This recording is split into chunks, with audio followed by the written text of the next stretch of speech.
Okay, so pushing on with our lecture materials in week 4, we want to look at modulation. So what actually is modulation and what are we going to be learning in this series?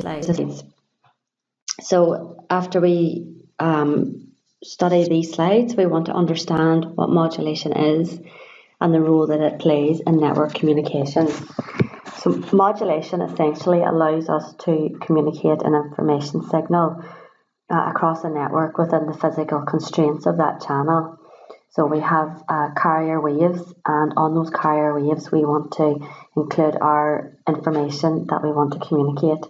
So these signals are modulated onto the carrier wave within the constraints of the channel. Okay, so the constraints may exist in terms of the bandwidth or frequency, for example. So there's a number of different types of modulation that may be applied. The pulse amplitude modulation and the pulse code modulation and their application to analog signals. And then we have amplitude shift keying, frequency shift keying and phase shift keying in relation to modulation of digital signals. And then we want to calculate the modulation index and the modulation depth. So we want to understand how we can how we can determine the extent of modulation which has been applied in each scenario. Okay, so the modulation index and the modulation depth are very similar attributes. The depth builds on the index, but they both reveal the extent to which the signal has been modulated. So to begin modulation, we're thinking about the carrier wave. So the carrier wave is a waveform that is modulated with an input signal for the purpose of conveying information. So the carrier wave is that wave which is being communicated across the channel, and we want to add our information to this carrier wave in order to pass the data to the receiver side of the network. The carrier wave is usually a higher frequency than the input signal. So our input signal is modulated on top of the carrier wave. The higher frequency gives it scope to accept our information for transmission and to be able to carry the information that we wish to communicate. The purpose of this carrier is to transmit the information through space as a wave, as an electromagnetic wave, or it's to allow several carriers at different frequencies to share a common physical transmission medium by frequency division multiplexing.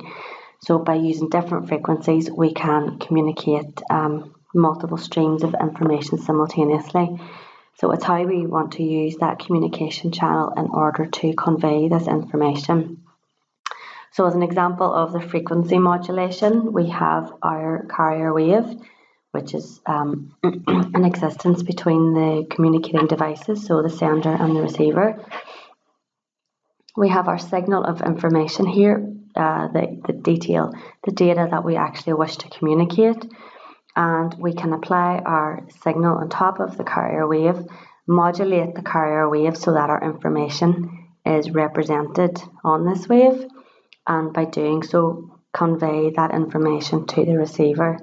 So we have here an example of frequency modulation. So frequency refers to the number of cycles per second of a signal. So how often does the signal go through its full cycle? Frequency, remember, is measured in hertz, and 1 hertz equals 1 cycle per second. So we're adapting the number of cycles per second in order to convey our information. So where we wish to communicate a binary 1, for example, we're modulating this frequency in order to represent this information that's being communicated. Similarly, when we're conveying a binary 0, again, we're not actually modulating this signal here. The frequency is not changing from the carrier wave, and in doing so and keeping that state the same, we're representing a binary 0 as being communicated. So the signals that we use in the real world, such as our voices, are analog signals. So why exactly do we need to use and apply modulation? So the signals that we're trying to communicate are analog signals.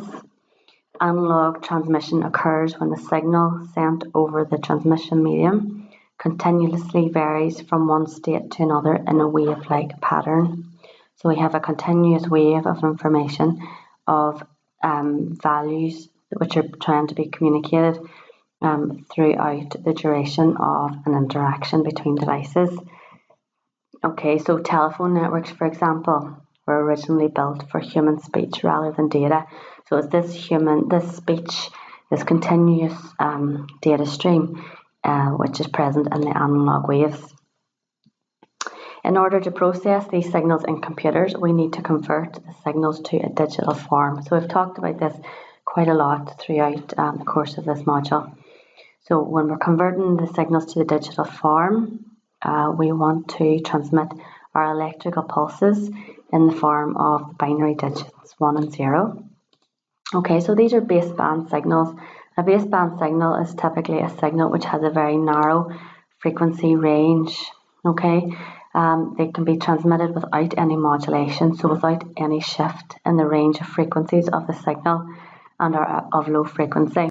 So they're contained within the band of frequencies from close to 0 Hz up to a higher cutoff frequency or maximum bandwidth. So it's this low range of frequencies which are communicated in a baseband signal. So why use modulation? So if we consider a channel essentially acts like a bandpass filter, okay? So a bandpass filter is one in which frequencies within a certain range are allowed through, but other frequencies outside of that range are actually rejected. Okay, so if we consider a channel that essentially acts like a bandpass filter, both the lowest frequency components and the highest frequency components are unusable in some way, and transmission is only practical over an intermediate frequency range. So if we can't shift the low frequency signals up, then we're going to result in some loss of the data that we wish to communicate. So the modulation allows us to shift our signal frequency and to fulfill a more successful communication. So modulation allows us to send a signal over a bandpass frequency range. So within a certain acceptable frequency range, we're allowed to communicate once modulation has been applied. If every signal gets its own frequency range, then we can transmit multiple signals at the same time over a single channel using different frequency ranges. So in doing so, we're able to maximize the efficiency of the communication. We're being able to maximize the utilization of the channel capacity. So it allows for more efficient communications to take place. So in addition to being represented by an analog signal, information can also be represented by digital signals. So we have our binary 1s and 0s here, which are representing positive and zero voltages.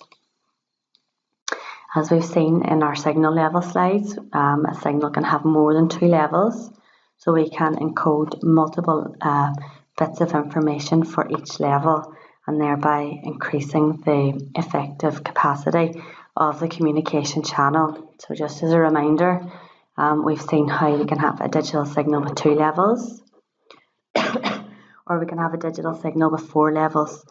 So where we have our 2 levels, where we have a positive value here, we have the transmission of a binary 1. Where we have our 0 value here, we have the transmission of a binary value 0. Where we have our digital signal with 4 levels, for each level, we're actually communicating 2 bits of data. Okay, so we're transmitting more information within the same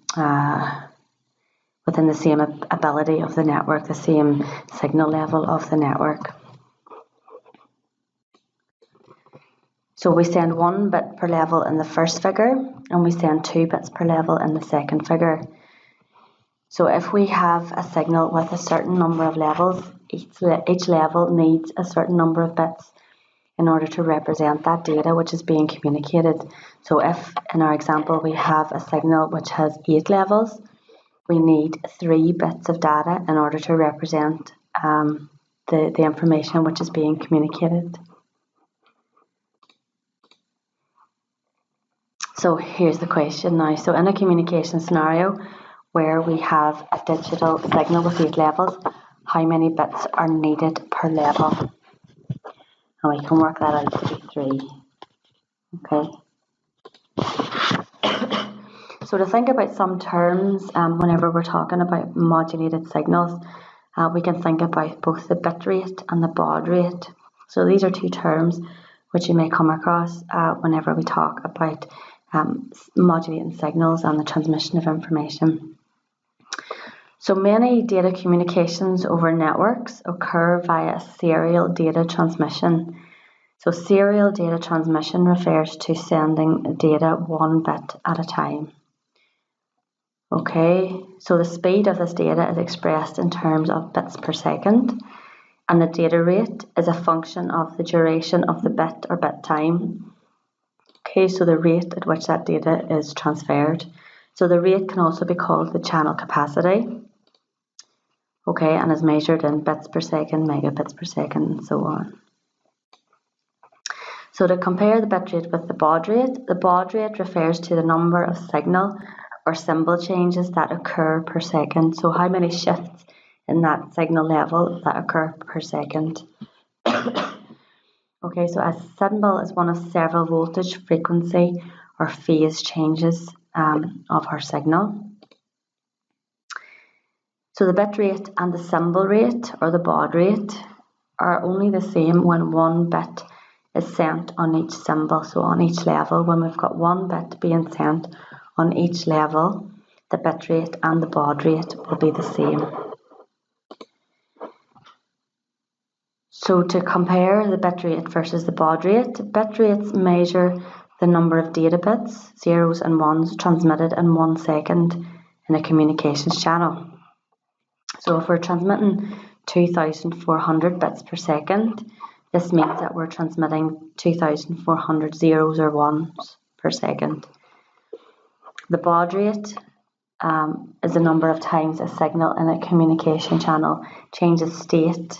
Okay, so a 2,400 baud rate means that the channel can change state up to 2,400 times per second.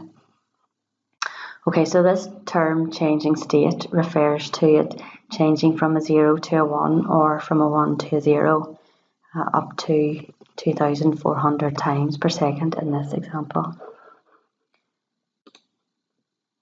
So there's different encoding techniques, different modulation techniques which may be applied, and there's a number of different reasons why each may be applied in different scenarios. So we may be working, for example, with digital data, digital signals, can be working with analog data and digital signals, digital data and analog signals, and analog data and analog signals. So there's a relevant modulation technique for each scenario in order to convert the signal into a form which will best be represented on the communication channel. So in the case of digital data and digital signals, for example, the equipment is less complex and expensive than digital to analog modulation equipment. Okay, so the data will be transmitted in a digital way using the digital signals. In another example, we're transmitting analog data using analog signals. Analog data in an electrical form can be transmitted easily and cheaply, and this is necessary whenever we're working with voice transmissions. Okay, so there's a number of different reasons why each type of encoding of modulation may be used depending on the physical channel and perhaps the application which is being communicated. So we want to convert the signal from the continuous time domain to a discrete time domain. We use the process of sampling. Okay, so whenever we're working within the context of this module, we're thinking about the conversion of continuous waves to digital waves. And we do this using the sampling, which we saw in week 3, and then the quantization, which we saw in earlier set of slides this week as well.